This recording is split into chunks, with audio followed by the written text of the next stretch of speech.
Hello po mga kababayan, si Dante Maravillas. O linawin natin ang ginagawa po at gagawin pa sa mga susunod na araw ng ating kongreso po. Hindi po fishing expedition tulad ng claim ng mga Duterte, ng mga abogado, ng mga Duterte, kundi isa pong fact-finding investigation. Puro kasi propaganda po ang ginagawa ng kampo ng mga Duterte para makalusot po si Sara. Ayaw kasi nila na lumabas ang totoo. Puro sila cover up. So ito yung paliwanag mga kababayan. Gustong linawin po ng Justice Panel. Fact-finding, hindi fishing expedition. Naintindihan na po ninyo? Puro kasi kayo fake news. Yun ang inyong nalalaman. At sabi po ni Chairperson Jinky Luistro, ang focus niya namin sa impeachment hearings na to, clarification. Paglilinaw man lang, ililimit nila yung probing questions. Sabi po ni Jinky Luistro, yung aming mga tanong must be about what is stated in the affidavit or documents. In the explanation should not be too extensive. Most of them should be confirmatory only. Answerable by yes or no with a little explanation just to clarify the ambiguity which might be identified or presented in the evidence or testimony of the witnesses. Puro kasi imbento na mga kwento ang ginagawa po ng kampo ni Sara Duterte para siraan lang ang ginagawang investigation na ginagawa po yung hearing mismo ng Congress. Puro kasi palusot. Tama po. Ang paghanap po ng katotohanan, hindi po yan fishing expedition. Obligasyon siya po, mga kababayan, ng ating Estado. Kapag kasi po may malinaw na indikasyon ng irregularity tulad ng nasilip ng Congress, ang fact-finding at saka case build-up, hindi po siya matatawag nating abuso sa kapangyarihan, kundi po siya pagsunod siya sa ating konstitusyon. Ang tunay na paglabag, mga kababayan, yung pagadlang, yung pagtatangkang hadlangan ang proseso para para takasan yung accountability. Yan ang malinaw dyan, mga kababayan.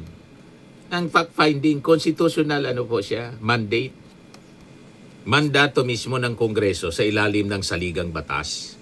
Hindi po siya pangharas, mga kababayan, tulad ng sinasabi ni Sara Duterte. Hinaharas daw siya.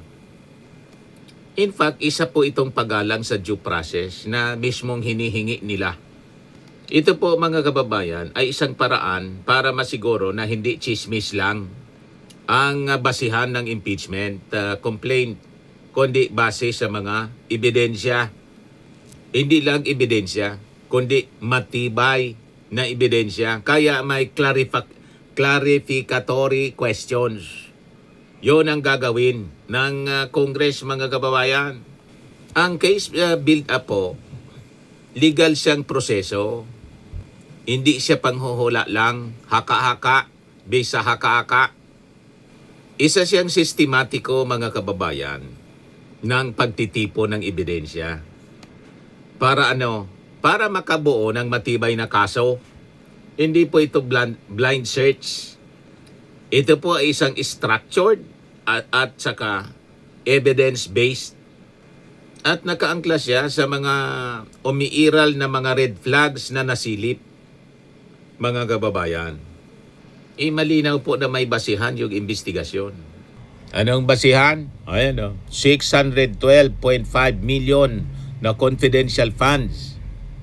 Mga liquidation na may kahinahinalang pangalan. Testimonya sa DepEd tungkol sa cash envelopes. yung mga overpriced na mga procurement issues at iba pa. Hindi siya, mga kababayan, yung mga haka-haka lang. Dokumentado siya na mga irregularities tulad ng mga chichirya, nakadocument. Di ba po, mga kababayan? Obligasyon po ng Estado kapag may ganitong uri ng mga aligasyon. At ang hindi pag-imbestiga, negligensya, kapabayaan, may obligasyon ng Estado. May tungkulin po ang Congress ng bawat sentimo mula sa taxes ng ating mga mamamayang Pilipino ay pangalagaan po at may pananagutan dapat, may accountability ang sino mang nag-misuse, hindi ginamit sa tama ang pondo ng gobyerno. Ganon. At kung wala man makita, mga kababayan, sa investigasyon yung Kongreso, walang malakas na ebidensya o di-dismiss yung kaso, hindi na matutuloy yung impeachment trial sa Senado. Sa level pa lang ng Congress, dismiss na agad. Ganon lang yun, mga kababayan. So ano yung rason ng anong kinatatakot ng kampo ni Sara Duterte? Dapat nga magpasalamat siya kasi ito yung kanyang pagkakataon na linisin yung kanyang mga kinasangkutan na problema, itong mga kontrobersing ito. Tama po?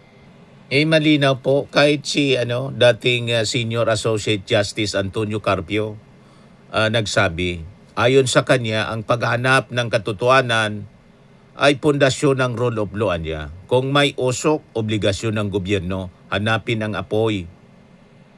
Giit ni Carpio, ang Supreme Court of the Philippines ay hindi dapat makialam sa internal processes ng Kongreso. Ang impeachment niya ay political function. Hindi ito dapat pinakikialaman sa teknikalidad. Legal expert po ang nagsasalita, mga kababayan, dating Senior Associate Justice. So sabi po ni Carpio, kapag niya inayaan yung maling interpretasyon ng technical rules, mawawala ng saysay yung impeachment clause.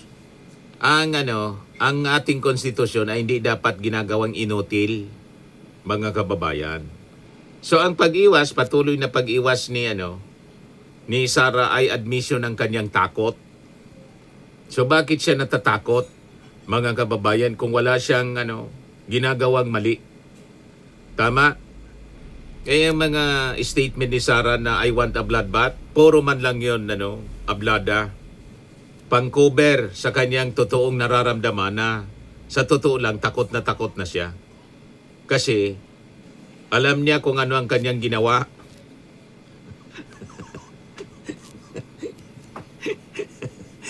Di ba? Mga kababayan, alam niya. So ang hindi niya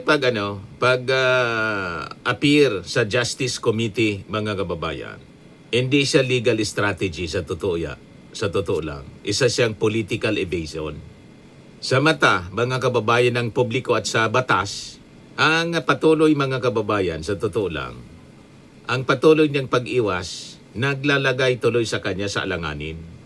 Nawawala ang kanyang kredibilidad, lalo na lumalakas yung duda sa kanya ng tao na talagang may ginawa siyang mali. Nawawalan siya ng pagkakataon na magpaliwanag at lumalakas yung presumption ng liability, mga kababayan. So hindi po proteksyon yung katahimikan. Ang pananahimik sa gitna ng seryosong aligasyon, hindi po siya karapatan. Ito po ay indikasyon na wala siyang maipakitang maayos na paliwanag o depensa. Ngayon, tuloy ang proseso. Walang TRO, walang hadlang.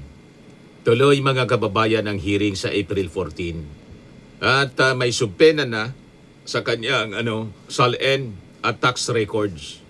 So sa legal reality, mga kababayan, kapag walang TRO kasi, wala siyang walang legal na hadlang. So simple at tuloy-tuloy, magiging tuloy-tuloy, mga kababayan, yung proseso at valid siya. Ngayon, linawin natin, ang impeachment po ay hindi siya pamumulitika tulad ng gusto ng mga DDS, gusto ni Sara na paniwalaan natin. Seryoso kasi po ang mga grounds. Maling paggamit ng pondo ng gobyerno, betrayal of public trust, and culpable violation of the Constitution. Hindi po siya petty politics. Ito po ay high crimes sa konteksto ng public office. So ang ginagawa ng Justice Committee, mga kababayan, ng Kongreso ay protection against impunity.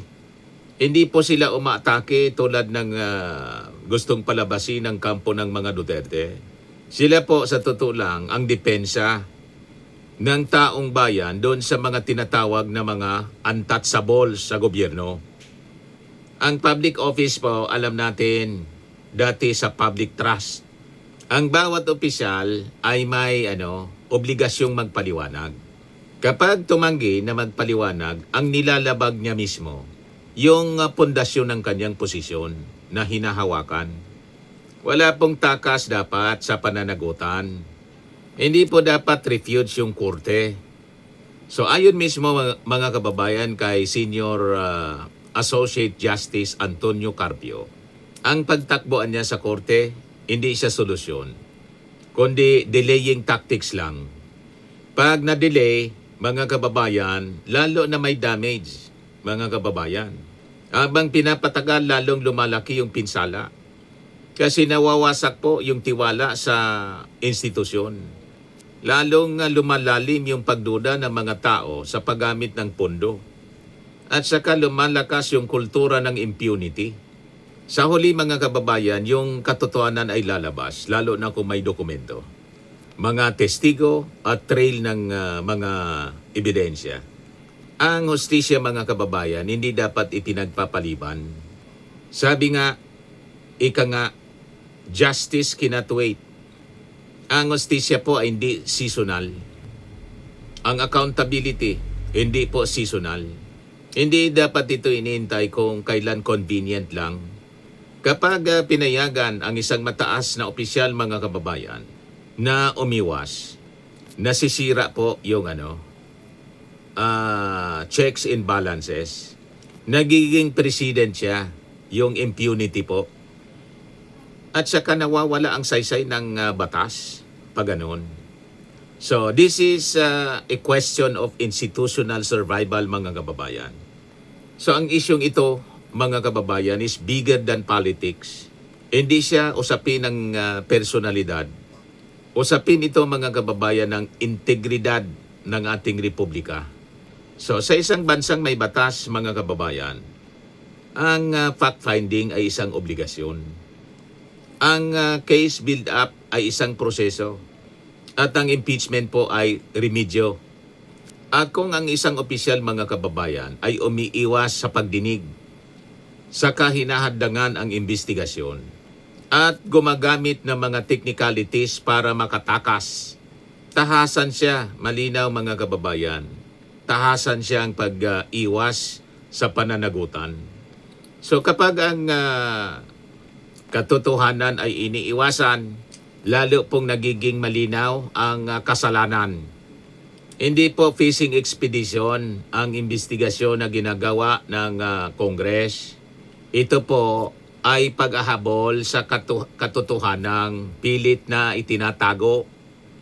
At sa dulo po, walang makakataka sa batas. Kahit gaano pa kataas ang posisyon. Yan ang reality ngayon, mga kababayan. Ngayon, sabi ni Luistro po, the request niya for earlier SALN ni Sara Duterte is tied to allegations raised in the impeachment complaints and forms part of the panel's effort to establish an evidence trail. There is an allegation of unexplained wealth kasi and non-disclosure in the SALN, sabi po ni Luistro sa interview ng Billionaire News Channel. Paliwanag ni Luistro, That records prior to Duterte's tenure as Vice President remain relevant anya in determining whether income or assets declared later were properly disclosed. In other words, while it pertains to the period of time na hindi pa impeachable, ang ating respondent, if indeed there were income generated during the time, they should be appearing as well in the SALN during the relevant period, paliwanag ni Luistro. That is the period when the respondent is already an impeachable official. So far as the majority anya of the justice members are concerned, notwithstanding the fact that the SALN subtenad pertains to the period na hindi pa impeachable ang respondent, this is relevant for us to be able to determine whether there was an unexplained wealth during the relevant period and there was income which was not disclosed during the relevant period.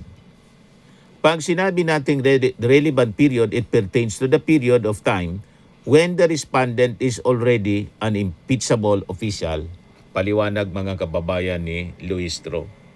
Marami kasing itinatago si Sara sa kanyang mga financial records. Kaya natataranta yung kanyang kampo kung paano pipigilin ang ginagawang investigasyon ng Kongreso. Sa mga naghanap ng malinis and spacious fitness gym, pumunta lang po kayo sa aming Colossal Fitness Gym. We also offer Grab Car Rental with our brand new 2023 model ng Toyota Innova. We also accept booking for those who are planning to travel via PAL, Cebu Pacific, and other airline companies, local and international, and bills payment for Meralco Bills, PLDT, Aleco Bills, etc. Ang Colossal Fitness Gym is located at 3rd floor Security Bank Building, Landco Business Park, Legazpi City, Albay.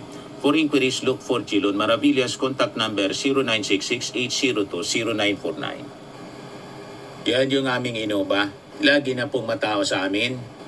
Pati mga foreigners po, tingnan ninyo. Mga British tourists sila.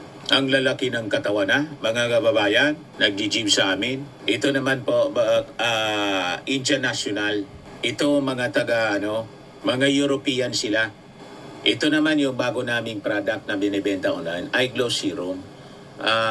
Whitening po siya galing sa South Korea. Tingnan ninyo yung epekto sa aking anak na architect entrepreneur, Riz Maravillas.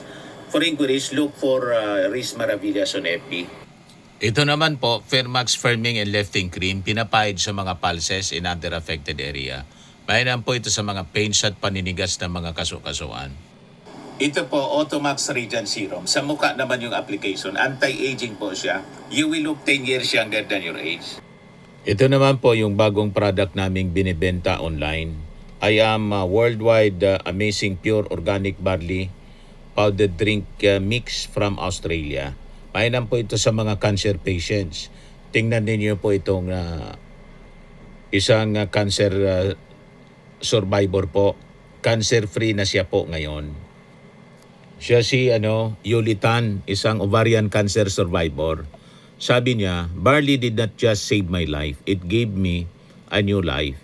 In 2019, Yuli faced the fight of her life. Through surgery and harsh chemotherapy, I am worldwide amazing pure organic barley became her source of strength. It boosted her immune system when she needed it most and gave her the energy to keep going. 100% organic siya, immune system booster, trusted by survivors. For your inquiries and orders, dumiretso na lang kayo po sa aking anak na architect entrepreneur, Riz Maravillas. Sa mga mahilig naman po sa mga imported bags and wallets, dumiretso na lang kayo kay Ma'am Eileen Rosales. Eileen Closet, nakabase siya po sa Amerika. Yan yung online selling niya. Pwede kayo na mag-order,